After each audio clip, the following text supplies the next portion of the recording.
በስመ አብ ወወልድ ወመንፈስ ቅዱስ አሃዱ አምላክ አሜን።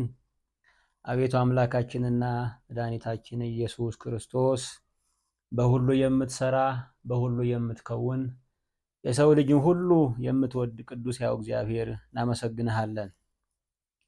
በረከትና ምሕረት ቸርነት አግዞን ይህን ቀን ስላየን፣ ብዙዎች ሄደው እኛ ስለቀረን፣ ብዙዎች ሞተው እኛ ስለተረፍን ጌታ ሆይ እናመሰግንሃለን። የተረፍነው የቀረነው በምህረት ነውና ማንም ተችሎት ማንም በብቃቱና በእውቀቱ የተረፈ የለም። ጌታ ሆይ ይህን ቀን የጨመርክልን ይህን ዘመንም የሰጠን በምህረት ነውና እናመሰግንሃለን። እግዚአብሔርን አጋዥ መንፈስ ቅዱስን ደግሞ ገላጭ አድርገን ዛሬ የምንማማርበት የህይወት ቃል ርዕስ የተናቁትን የሚያከብር በሚል ቃል ይሆናል። እግዚአብሔር መንፈስ ቅዱስ ጉባኤያችን ይባርክልን። መጽሐፈ ነገሥት ካልዕ ሁለተኛ መጽሐፈ ነገሥት ምዕራፍ 7 ከቁጥር 4 እስከ ቁጥር 7 ያለውን ቃል በመንፈሱን እናነባለን። እግዚአብሔር ያግዘን። ወደ ከተማ እንግባ ዘንድ ብንወድ ረሃብ በከተማው አለ፣ በዚያም እንሞታለን። በዚህም ብንቀመጥ እንሞታለን። እንግዲህ ኑ ወደ ሶርያውያን ሰፈር እንሽሽ፣ በሕይወትም ቢያኖሩን እንኖራለን፣ ቢገድሉንም እንሞታለን ተባባሉ። ጨለምለም ባለ ጊዜ ወደ ሶርያውያን ሰፈር የሄዱ ዘንድ ተነሱ። ወደ ሶርያውያን ሰፈር በመጀመሪያ ዳርቻ በመጡ ጊዜ እነሆ ማንም አልነበረም። እግዚአብሔር ለሶርያውያን የሰረገላና የፈረስ የብዙም ጭፍራ ድምፅ አሰምቶ ነበር። እርስ በርሳቸውም እነሆ የእስራኤል ንጉሥ የኬጢያውያንና የግብፃውያንን ነገሥታት ቀጥሮ አምጥቶብናል ይባባሉ ነበር። ስለዚህም ተነስተው በጨለማ ሸሹ። ድንኳኖቻቸውንና ፈረሶቻቸውን አህዮቻቸውንና ሰፈሩን እንዳለ ትተው ነፍሳቸውን ያድኑ ዘንድ ሸሹ። ያለ የነበርክ የምትኖር የዘላለም ጌታ ዘላለምን ያየህ ነጋችን የጎበኘ ቅዱስ እግዚአብሔር እናመሰግንሃለን። በበረከት የጎበኘህን በየዕለቱ የምትባርከንና ይቅር የምትለን ጌታ ሆይ እኛን ባየህበት ዓይንህ እኛን በሰማህበት ዓይንህ በሰማህበት ጆሮ ብዙ ጻድቃን የሰማህ ብዙ አባቶችን ያየ እግዚአብሔር ሆይ እናመሰግንሃለን። አብርሃምን ባየ ዓይን እኛን ያየህ፣ ይስሐቅን በሰማ ጆሮ እኛን የሰማህ ጌታ ሆይ ያዕቆብን የዳዊትን ዝማሬ በሰማ የእኛን ጸሎት የሰማ ክብር እግዚአብሔር ሆይ እናመሰግንሃለን። አንተ ሰዎች አያንሱብህም፣ አንተ ሰዎችን አትንቅምና እናከብረሃለን። ጌታ ሆይ እንደነ ኢሳይያስ እንደነ ሕዝቅኤል እንደነ ዳንኤል የነቢያት መንፈስ ባይኖረን ቃልህን ባናስተምርና ባንታገስ አንተ አናንስብህምና እናመሰግንሃለን። አባት ሆይ ወንበርን የምታከብር አምላክ፣ ክፉዎችን የምትታገስ አምላክ፣ የተናቁትን የምታከብር ጌታ ሆይ እናመሰግንሃለን። ጌታ ሆይ ዘመናችን በከንቱ አይለቅ። ጌታ ሆይ ዘመናችን በከንቱ አይጨረስ። አንተን ባለማወቅ እንዳይፈጸም ዘመናችን ቃልህን ባለመስማት ቃልህን ባለማወቅ አንተን ባለማየት ብዙዎች ዘመናቸውን ፈጽመዋል። ጌታ ሆይ ቀሪ ዘመናችንን ለሚሰሙ ሁሉ ይህን ቃል ለሚያከብሩ ሁሉ አንተን ማየት ይሁንላቸው፣ አንተን መስማት ይሁንላቸው። ጌታ ሆይ ዘመናችን ካንተ ጋር ይለቅ። አባት ሆይ ጉልበታችን ባንተ ይፈጸም፣ እድሜያችን ባንተ ይጠናቀቅ። ጌታ ሆይ የሰጠን የምንሰጥበት ዘመን ስጠን። የባረከን አንተ ነህ፣ ያኖርከን አንተ ነህ፣ መንገዳችን የከፈትክ አንተ ነህ፣ ቤታችን ያቆምክም አንተ ነህ፣ የምትጠብቀን አንተ ነህ። ጌታ ሆይ ያኖርከንን አንተን ለአንተ መኖር አቅቶናልና አባት ሆይ እንማጸንሃለን። ቸር ሰውን የምትወድ ቅዱስ እግዚአብሔር ቃልህን ስለሰጠን እናመሰግናለን።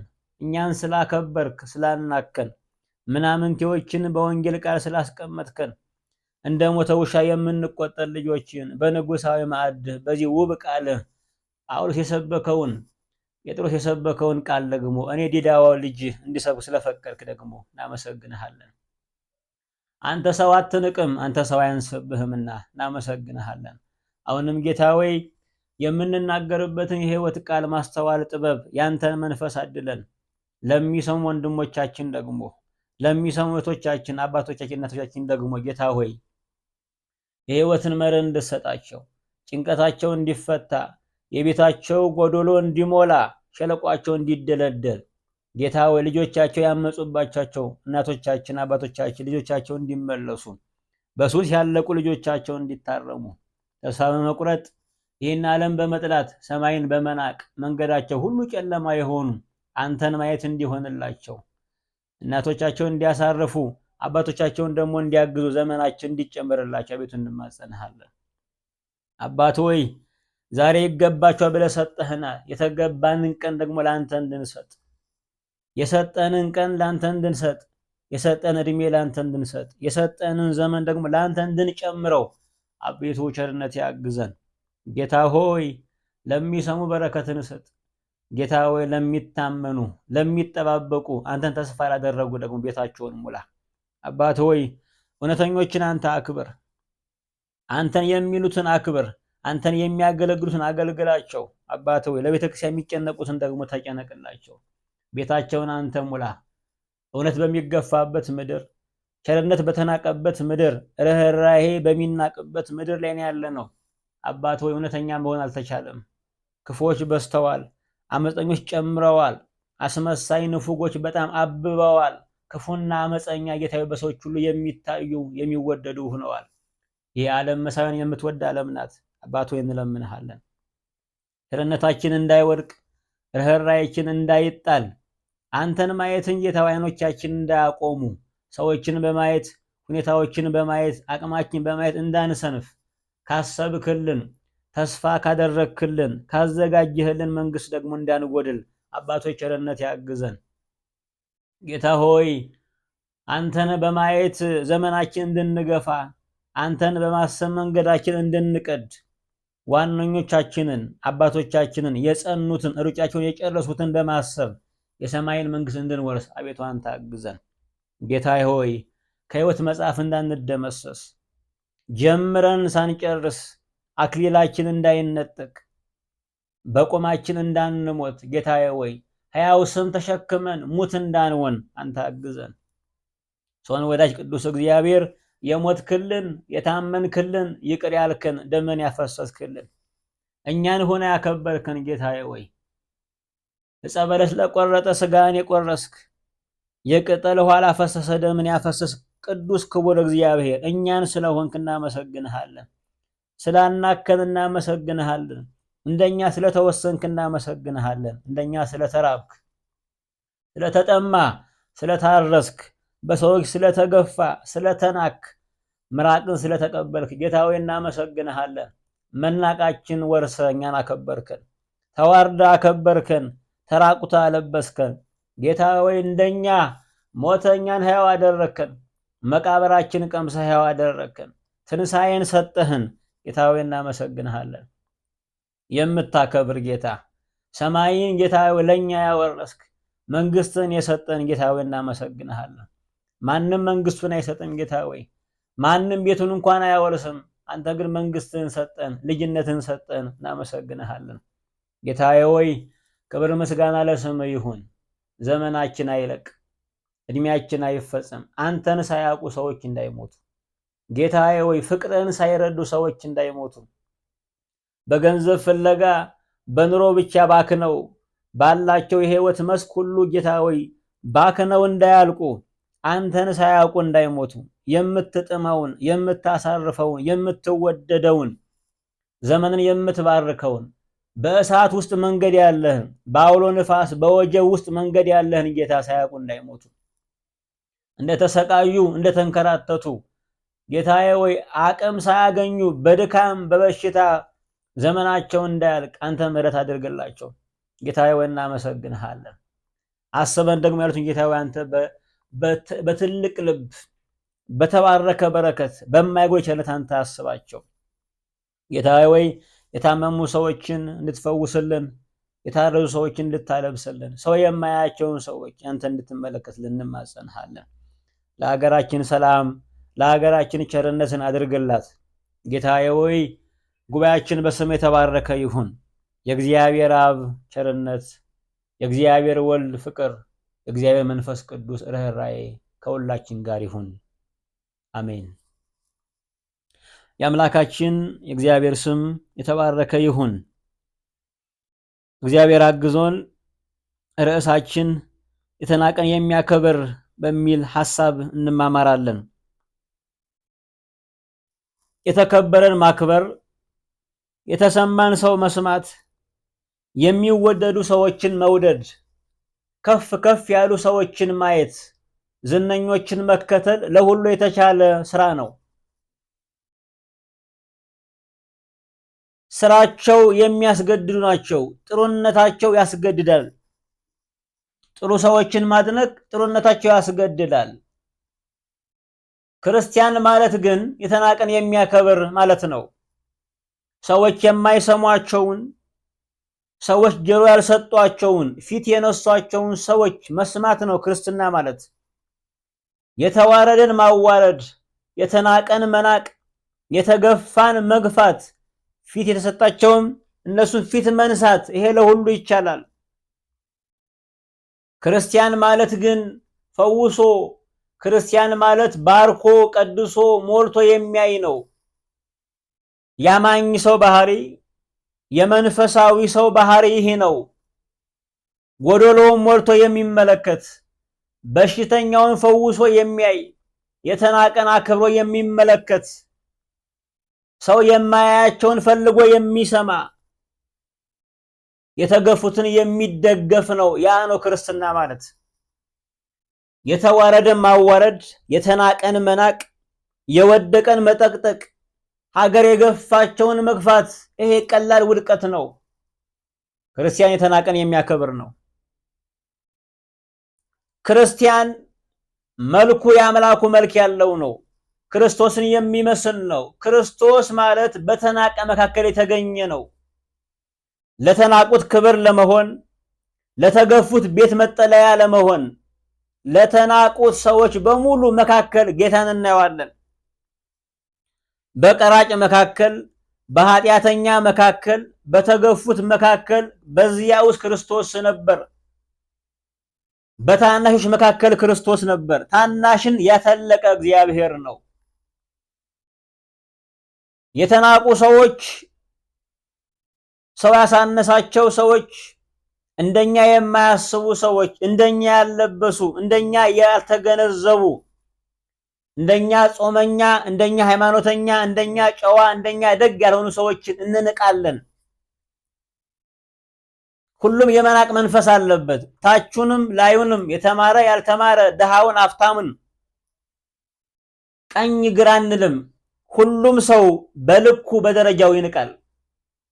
የመናናቅ መንፈስ የበዛበት ዘመን ያለን። ክርስቶስ ግን የተናቀን ሊያከብር የመጣ አምላክ ነው። ራሱን የናቀውን አዳምን፣ ማንነቱን የጣለውን አዳምን ሊያለብሰው የመጣ አምላክ ነው የምናመልከው።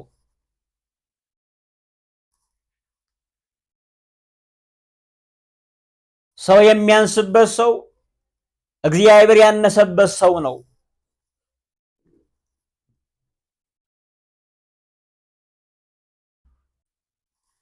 ንፉጎችን በለጋስነት ዓይን ማየት፣ መሃይሞችን በጠቢብ መንፈስ መመልከት፣ በሽተኛን ፈውሶ የወደቁትን አንስቶ መመልከት የጌታ ምልክት ነው፣ የጌታ መልክ ነው።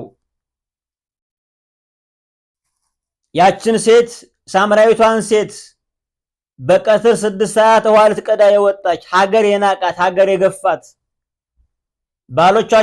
ባሎቿን በሙሉ ገድላ እሷ ለተከዘችው እሷ ለተጎዳችው ለናቋት ሰዎች ክርስቶስ ሰው ሆኖ መጣላት።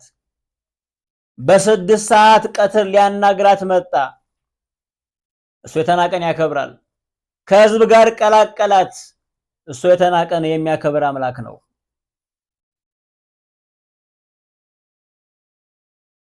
የጌታ አይኖች አክብረው የሚመለከቱ አይኖች ናቸው። አይኖቹ ሰው አያንስበትም። በአይኖቹ ሰውን ሞልቶ የሚያይ ነው የኛ አምላክ።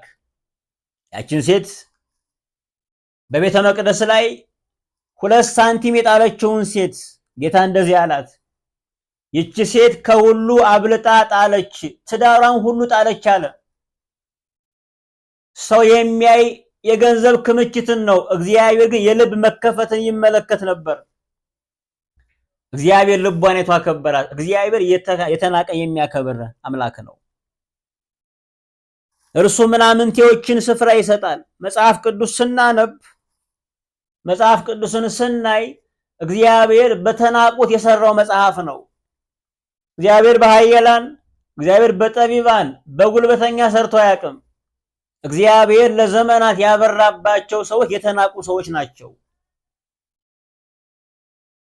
አዳም እግዚአብሔር አክብሮ ሰራው፣ ራሱን ናቀ፣ ተዋረደ፣ ወደቀ። ጌታ መጥቶ ሲጠይቀው የሰጠኝ ሴት ብሎ መናቅ ጀመረ። የእግዚአብሔርን ስራ የወደዳትን ሴት መናቅ ጀመረ። እግዚአብሔር በሴት ዘር ብቻ ተወልዶ አዳነው። እግዚአብሔር የተናቀን ያከብራል። ዓለምን ያሳመነው 12ቱ ገሊላ ገበሬዎች ናቸው።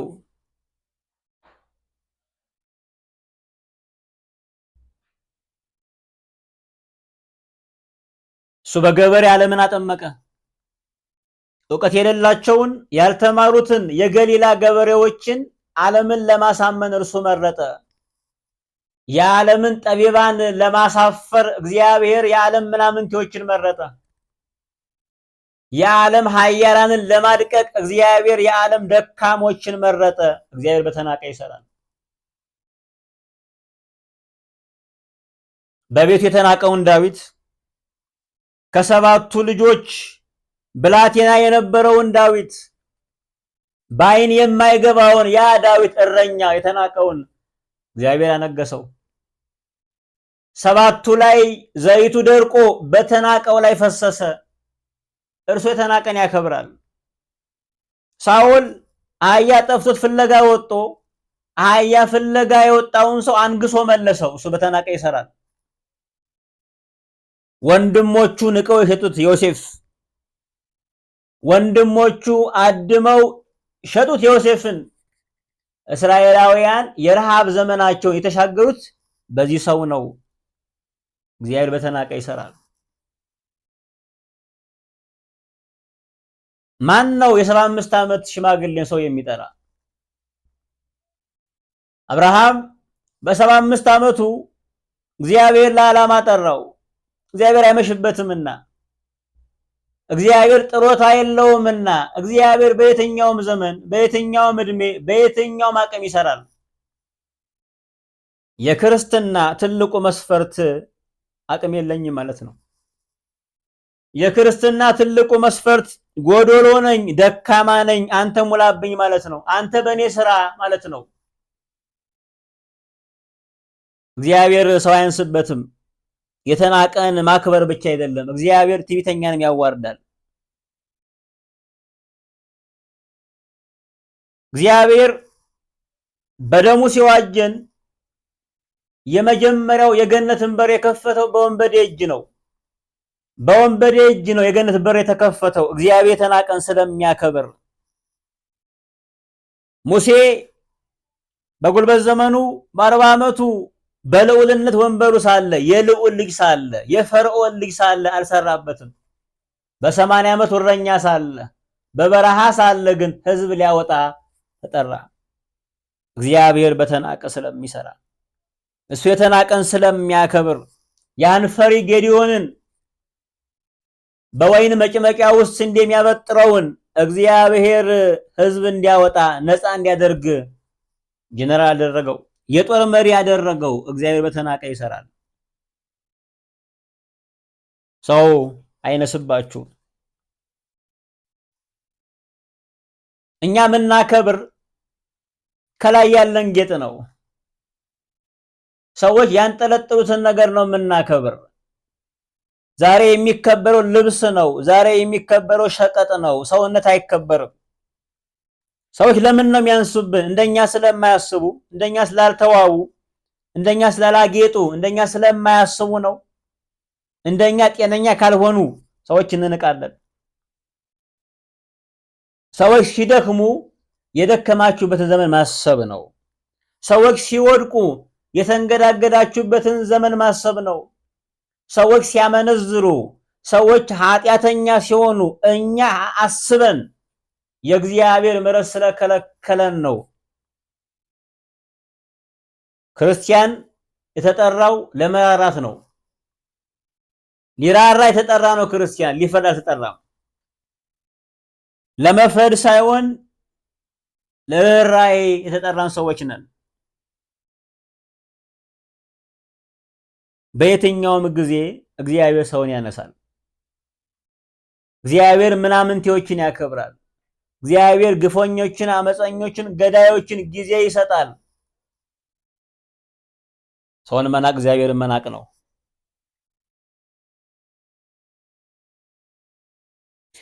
ወደ ታሪኩ እንምጣ። መጽሐፈ ነገሥት ካለ ቁጥር 24 ጀምሮ ነው ሐሳቡ የሚነሳው። ሶርያውያን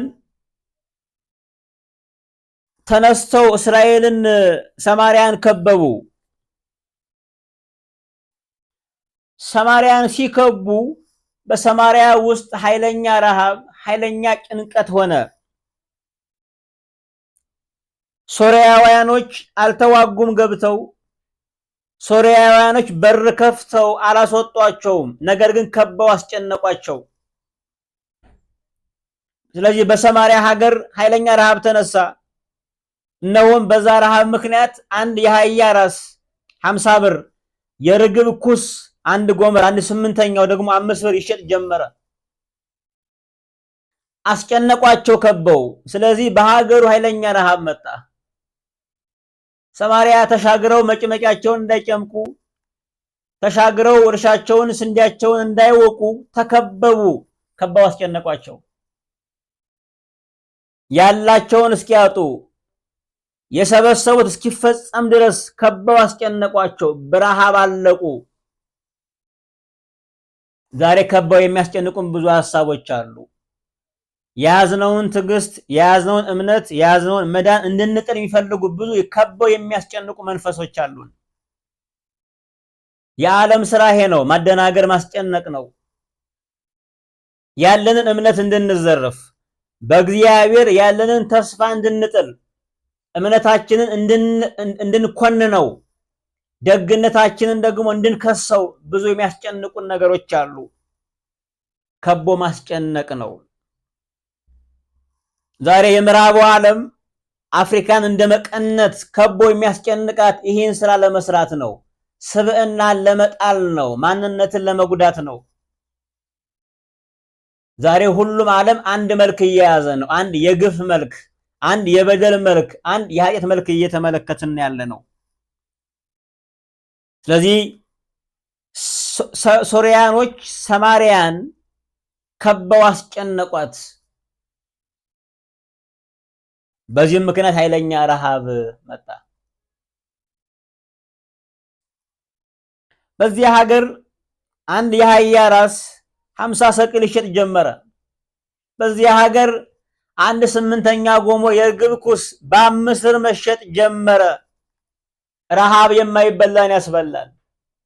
ረሃብ ማንነትን፣ ስብዕናን ያስጥላል።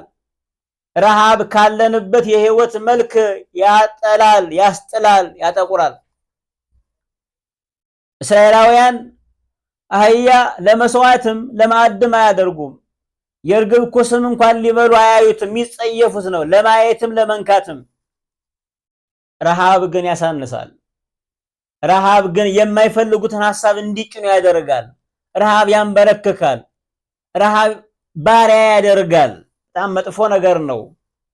ከሩቅ ሲታይ አይመስልም፣ ከሩቅ ሲሰማ አይመስልም፣ ሲደርስ ግን በጣም መጥፎ ነው። ረሃብ እስራኤልን አሳነሳቸው። የማይበሉትን እንዲበሉ አደረጋቸው። የአህያ ራስ ሁሉም ይገዛል። አንዱ አንዱን መናቅ አይጀምርም። ሁሉም እኩል ነው ያነሰው። የማይበላ በልተዋል። ሕፃናትን እስኪበሉ ድረስ በጣም ተርበዋል።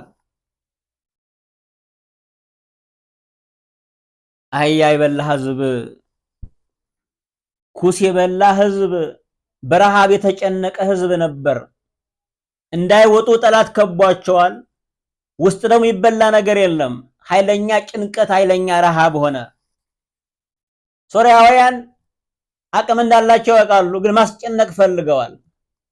ገብተው አልወጓቸውም፣ አልገደሏቸውም፣ ወይ ደግሞ በር ከፍተውም አላስወጧቸውም። እዛው ማስጨነቅ የሚወዱ ሰዎች አሉ።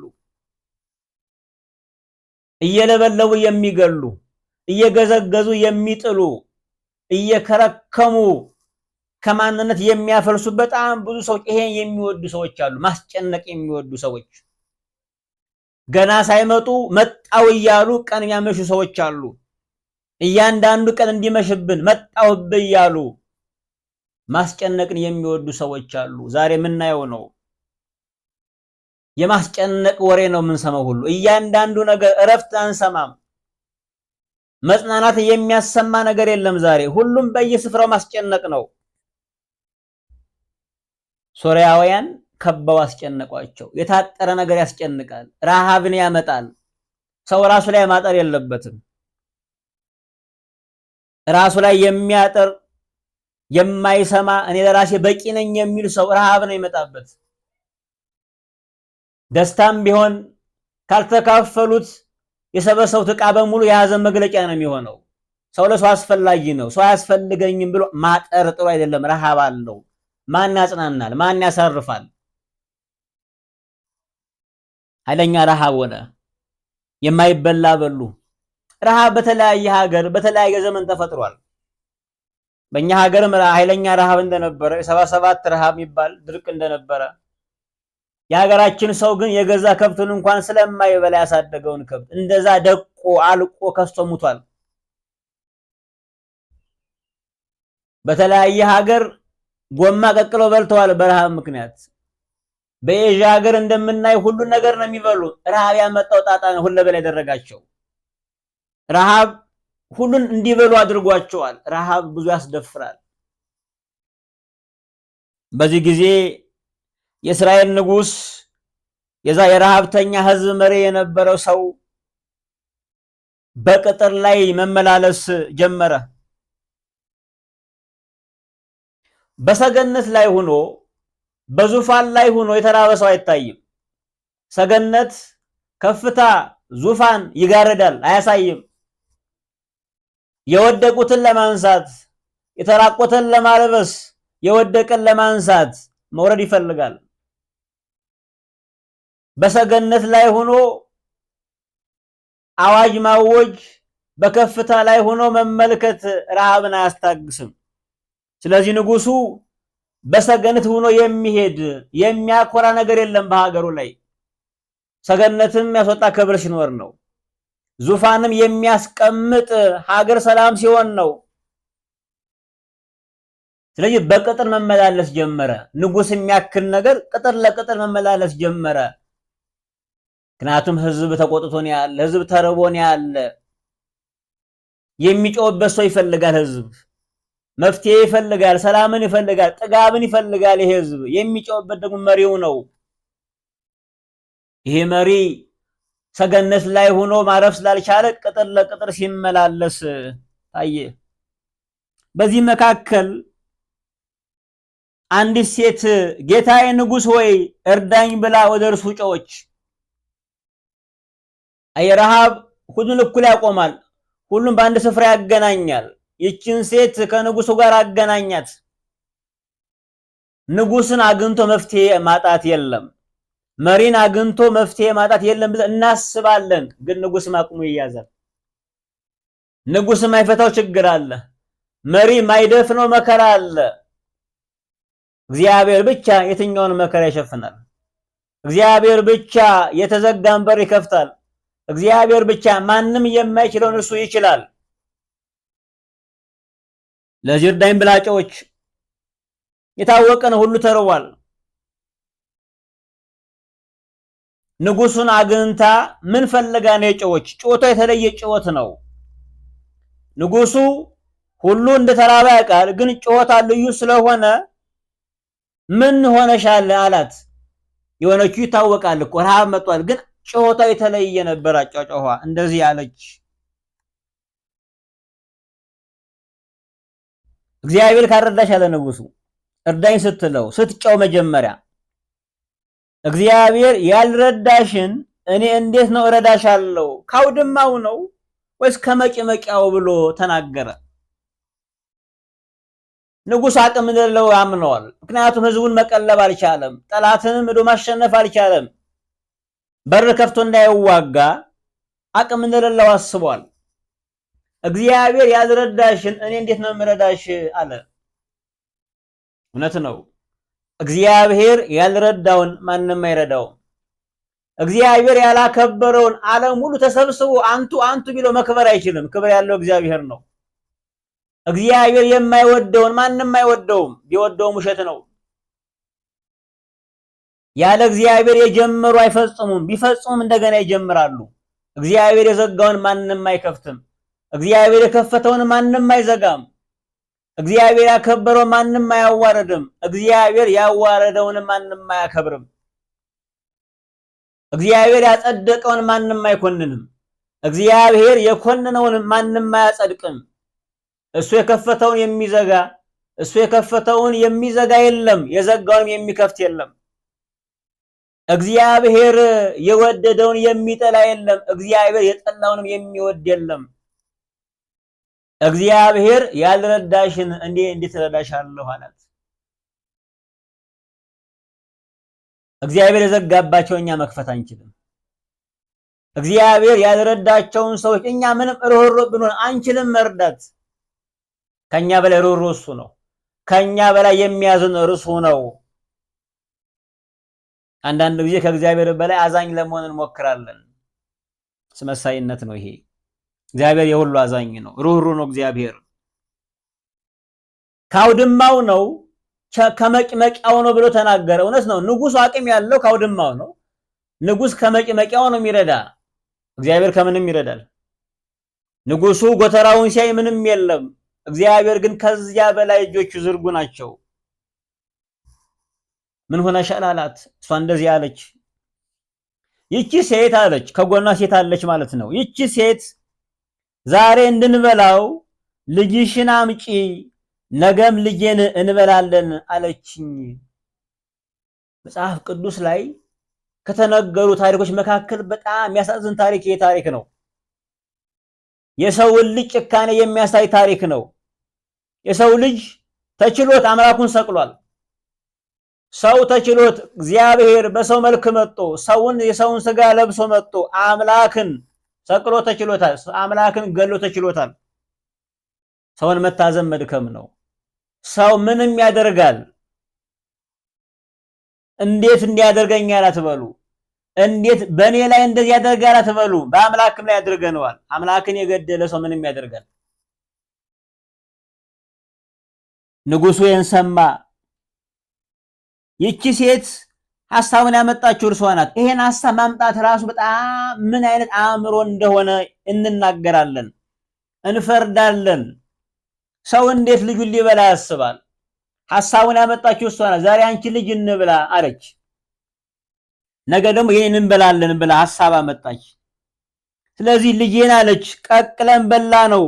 በማግስቱም እንድንበላው ልጅሽን አምጪ አልኳት፣ ልጇንም ሸሸገች ብላ መለሰችላት። የሷ ልጅ በጋራ በሉ። የሷ ልጅ ሲመጣ ግን ከለከለች። አንዳንድ ሰው የሰውን ንብረት አብሮ የሚበላ የገዛውን ንብረት ደግሞ የሚደብቅ ሰው አለ። የሰው የሆነው የጋራ ይመስለዋል፣ የሱ ደግሞ የራሱ ብቻ ይመስለዋል። ሕፃናትን መብላት ማን ነው እናት ሆኖ የገዛ ልጁን ቀቅሎ የሚበላ? አሁን ይህን ጥያቄ ብጠይቃችሁ ሁላችሁም እንደምትናገሩ አምናለሁ። ማንም አያደርገውም ነው የምትሉት። አለመያዝ ነው ጨዋ ያደረገን። አለመፈተን ነው ደግ፣ አለመፈተን ነው ጻድቅ፣ ጨዋ አማኝ ያደረገን። ሰው ሲፈተን ነው የሚታወቀው። ሰው ሲያዝ ነው የሚታወቀው። ብዙዎቻችን በምኞት ቸሮች ነን። እኛ ብዙዎቻችን ሳንያዝ ጻድቅ ደግ አማኝ ነን።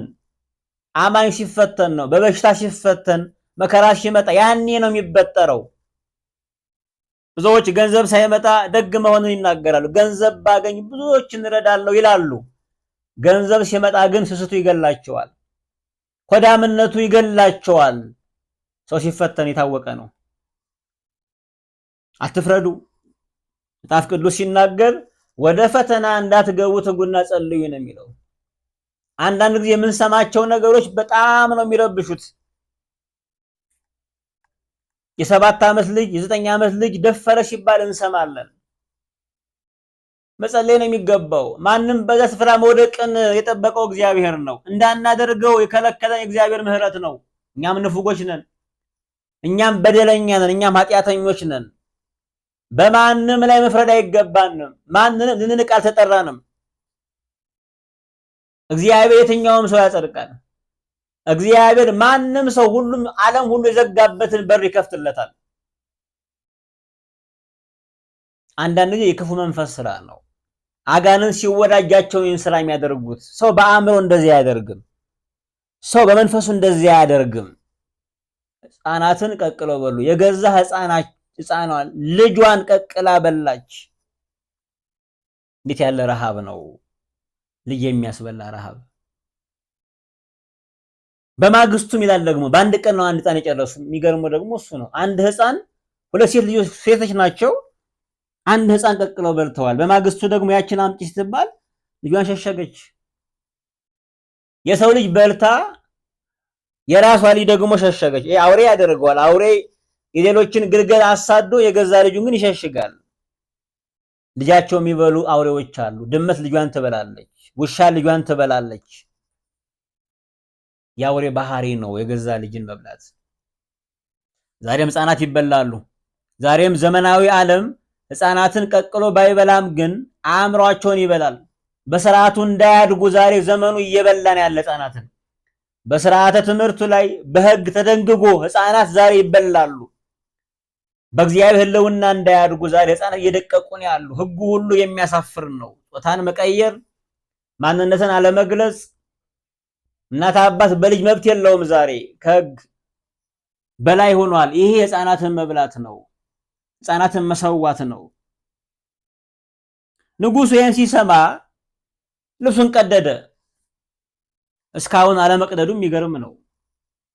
ልብሱን ቀደደ ንጉሡ። በቅጥር ይመላለስ ጀመረ። ሕዝቡም በሰው ውስጥ ያለውን የለበሰውን ማቅ አዩ ይላል። ለዚች ሴት ፍርድ አያስፈልገውም። ልብሱን ቀዶ ማቁን አሳያት። ለዚህ ኃጢአት ንስሐ ነው የሚያስፈልገው። ለዚህ በደል ንስሐ ነው የሚያስፈልገው። ሴቷ የጮኸችው ለፍትህ አይደለም። ለምን ይህ ሕፃን ተከለከልን ነው ያስጨዋት። ሁለተኛው ለምን በላን አይደለም እኮ የሰራችው በደል በጣም ብዙ ነው።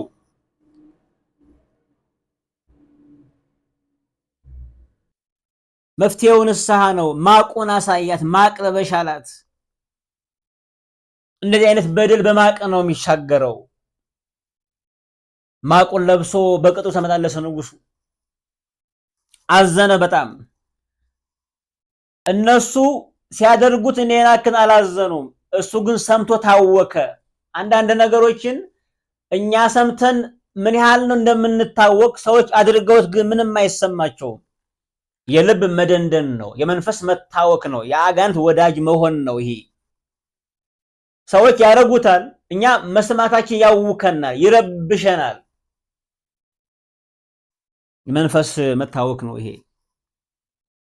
ልብሱን ቀደደ። ንጉሡ እንደዚህ አለ፣ የሳፍጥ ልጅ የኤልሳ ራስ ዛሬ በላዩ ያደረ እንደሆነ እግዚአብሔር ይሄን ያድርግብኝ፣ ይሄን ይጨምርብኝ አለ ይላል። ኤልሳ ምን አደረገ? ኤልሳ ከተማውን ከቦ አላስራባቸው።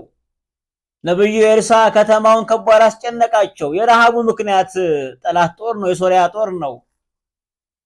ነገር ግን ሰው አቅም ሲያጣ የሚበሳጭበት ሰው ይፈልጋል። ሰው አቅም ሲያጣ የሚናደድበት ሰው ይፈልጋል። ስለዚህ ኤልሳ የጠላትን ጦር ማሸነፍ ስላቃተው የሚበሳጭበት ሰው ፈለገ። ኤልሳን ፈለገ። ማንም በሰነፍ አይበሳጭም። ማንም በደካማ አይበሳጭም። ከኤልሳ የሚጠበቅ ነገር አለ። ለዛ የተበሳጨበት እግዚአብሔር ሰው ነው። ኤልሳ እግዚአብሔር የሚናገረው ሰው ነው። መፍትሄ ያለው ሰው ነው። ንጉሡ ከአገልጋዩ ተበሳጨ። ንጉሥ መፍትሄ የሚጠብቅ አገልጋይ ነው። አገልጋይ ከንጉስም በላይ ነው። ለንጉስ የማይቻልን የሚችል አገልጋይ ነው። አገልጋይ ንጉስ ወደ መሆን ማነስ የለበትም። አገልጋይ ትልቅ ነው። እግዚአብሔር የሾመው ነው። እግዚአብሔር የሾመው ነው አገልጋይ። ንጉስ ተስፋ የሚያደርግበት ነው አገልጋይ። መሪ የሚጠባበቅበት ነው አገልጋይ። ዛሬ እንዲያው አገልጋይ ይኖር መሪዎች የሚጠብቁበት? ዛሬ በሀገራችን ሰላም የለም፣ ጦርነት ነው፣ ረሃብ ነው፣ ዘረኝነት ነው። ለዚህ መፍትሄ የሚሆን አገልጋይ አለ ወይ? እግዚአብሔር የሚያናግረው ተበሳጨ። ዛሬ የኤልሳ አንገት አያድርም አለ ይሄ ንጉስ። አንዳንድ ሰው ስራው ሲያስከፋው መጥቶ ሚስቱን የሚቆጣ ሰው አለ። ስራው ሲያበሳጨው ሚስቱ ላይ መጥቶ ይናደዳል። ምንም ያላደረገ ሰው መጥቶ ይሳደባል። ገንዘብ የጠፋው ሰው መጥቶ ልጁን ይገርፋል፣ በሬውን ይገርፋል። መበሳቂያ የሚፈልግ ሰው አለ። ብስጭት ማረፊያ የሚፈልግ ሰው አለ። ንጉሱ እንደዛ ነው የሆነው። ኤልሳ ግን በቤቱ ተቀምጦ ነበር። ሽማግሌዎችም ከእርሱ ጋር ተቀምጠው ነበረ። ንጉሱ ሰው ላከ መልእክተኛውን። ገና ሳይደርስ እንደዚህ ያለ ለሽማግሌዎቹ ኤልሳ ይሄ ነፍስ ገዳይ ልጅ ራሴን ይቆርጥ ዘንድ እንደላከ እዩ። መልእክተኛው በመጣ ጊዜ ደጁን ዘግታችሁ ከልክሉት፣ የጌታው የእግር ኮቴ በኋላው ነው አላቸው። ገና እየመከረ ሳለ ንጉሱ ኤልሳ ይሰማው ነበረ።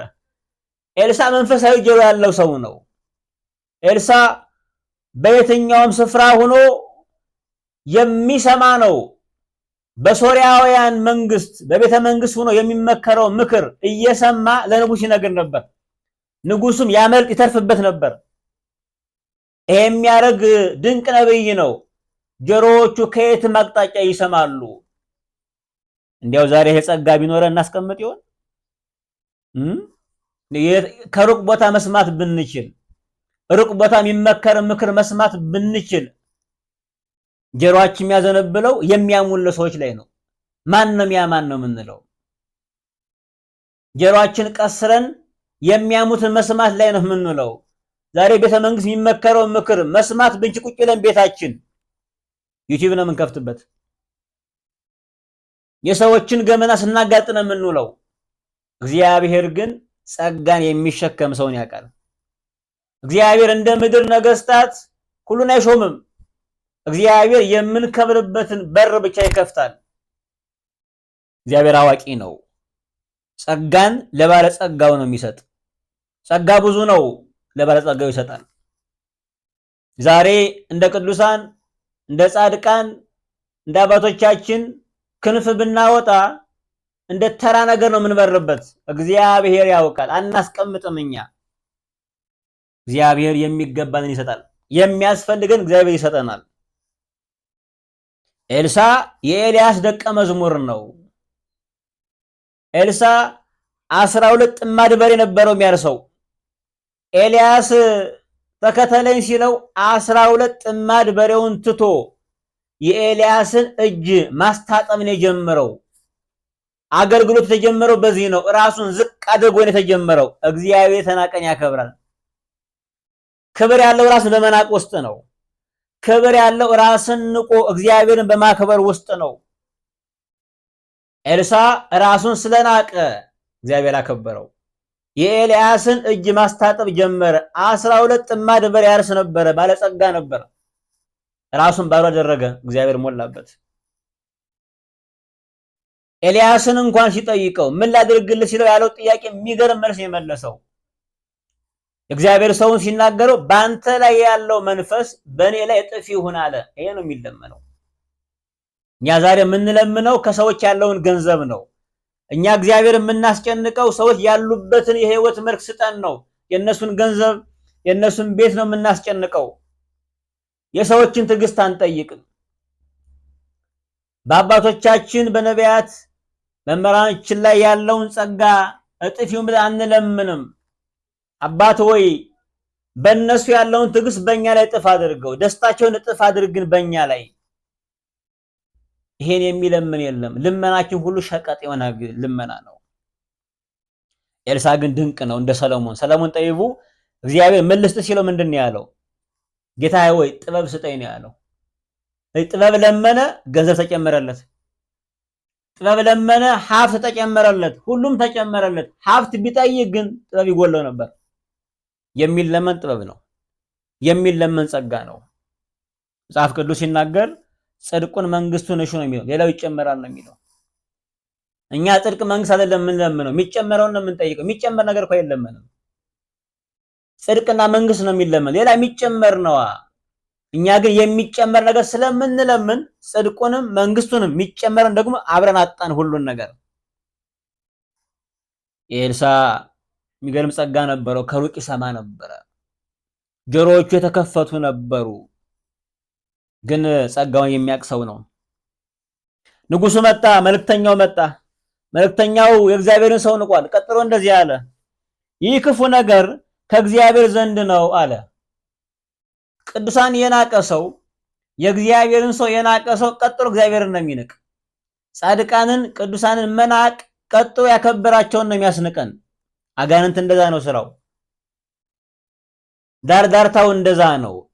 ጻድቃንን ቅዱሳንን ስም የምናጠፋ እግዚአብሔር ስም ለማጥፋት ነው ቀጥሎ። ሰይጣን የሚያሰራው እንደዚህ ነው። ሰይጣን የሚያሰራው እግዚአብሔር ያከበራቸውን በመናቅ ውስጥ ነው። ሰይጣን የሚያሰራው እግዚአብሔር የሚናገርባቸውን ሰዎች በመናቅ ነው የምንጀምረው ጉዞውን።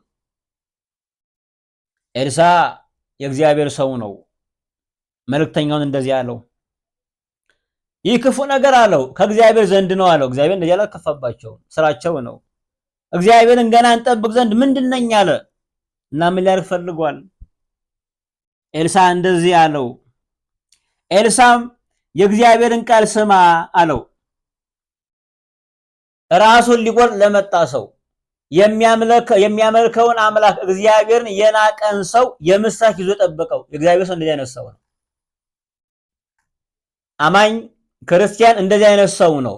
ለሚያሳዱት የሚጸልይ ሰው ነው። የሚንቁትን የሚያከብር ሰው ነው። ክርስቲያን እንደዛ ነው። ለሚገሉት የሚጸልይ ሰው ነው ክርስቲያን።